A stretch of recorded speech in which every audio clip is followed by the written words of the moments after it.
Hey, welcome back. We're going to talk about something kind of serious. We're talking about stop reinventing the wheel. There's a lot of great information, a lot of great knowledge that's out there that we're losing because a lot of the younger photographers are not picking it up.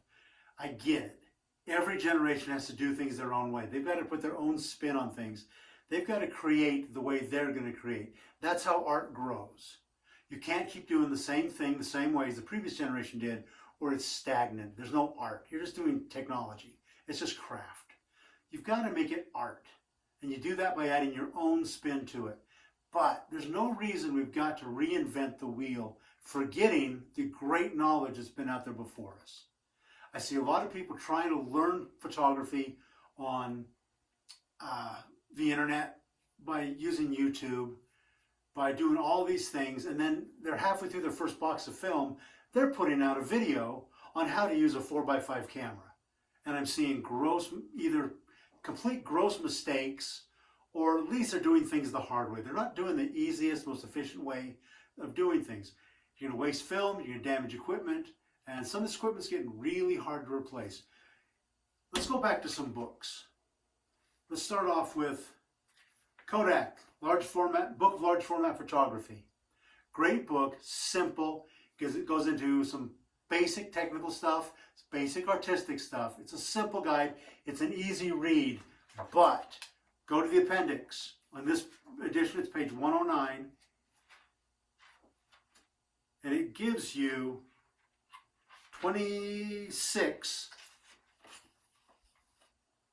checkpoints of what to do. How to position your tripod, loading your film in, opening and closing the shutter, taking the exposure. Read this. I see a lot of people, they're throwing film away out in the field while they're making their videos because they got so preoccupied with other things, they didn't close their shutter. Put the film holder in, pull the dark slide out, they've ruined a sheet of film because the shutter's wide open. That's a common one. Go through the checklist over and over and over again. Sit in your living room, watch TV as you're going through your checklist, opening the shutter, closing the shutter, putting film in, taking film out. Get it down to where it's second nature. Don't make it the first time you're doing it as you're out in the field making a video of you doing your picture. Get this stuff down and study it. Using the View Camera by Steve Simmons gets a little more technical. Gets a little more into the art.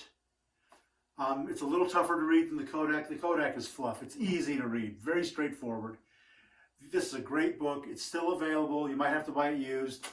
Pay special attention to chapter 6. Large format nature photography gets even more technical on some ends.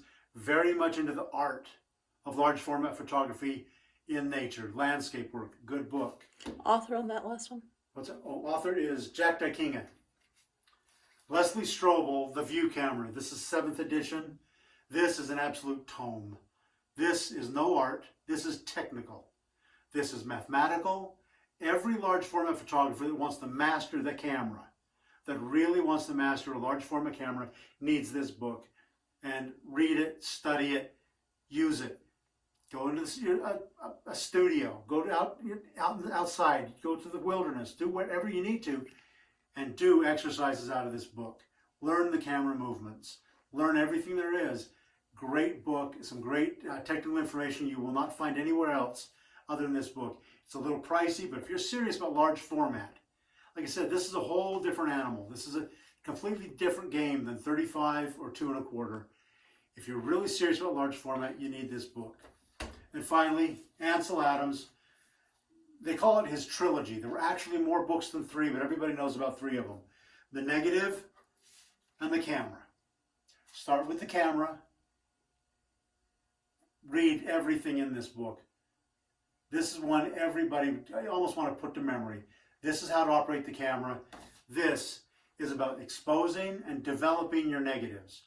I know most of you are doing hybrid, where you take a developed negative and you scan it to make your prints. Wonderful. We'll talk about darkrooms later.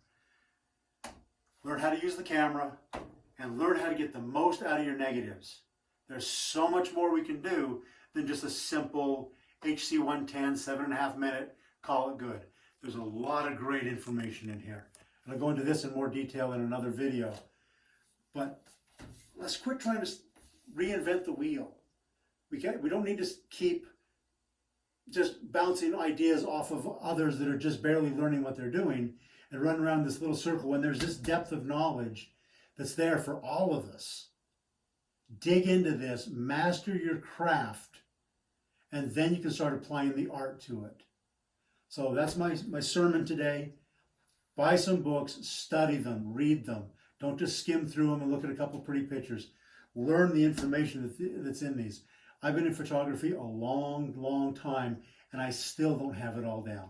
I've read every one of these, every single page, and I still go back to them. I've got a whole library of photography books. I still have problems. I still have glitches. I still go back and read the works of the great master photographers to see how they did it back in the day. Because we can still do it today. We can all improve. But watching each other's videos of a guy making mistake after mistake is not going to help you improve. Now, if I've offended anybody, hey, I'm an opinionated old guy, but I have learned a few things in all my years in photography. So put out some money, buy some books, study, and let's improve. Thanks a lot. We'll see you next week.